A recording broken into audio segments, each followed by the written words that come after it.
Hey guys, we're back for another Technique Tuesday. This week we're going to talk about planks, but not just any plank. We're going to look at side planks. Side planks are great at targeting your core and working on trunk stability. So let's get to it. Aaron's going to lean through his elbow, stacking his shoulder right above it and stacking his feet on top of each other. He's going to lift his hips from there. He wants to focus on keeping his core tight, keeping his body in a straight line, and making sure not to twist or rotate his hips.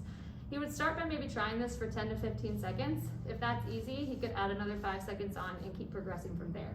If a regular side plank is too challenging, Aaron can do a modified side plank. He's gonna bend his knees, and instead of lifting from his feet, he'll just lift up from his knees. This makes a smaller lever, which makes the exercise easier.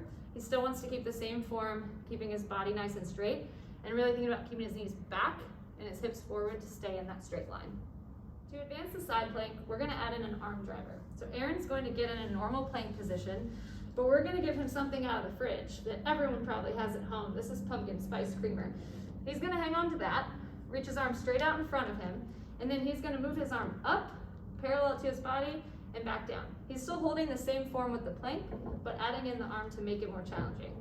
He could do this for 5 to 10 reps, and then he'll want to repeat that for 2 to 3 sets.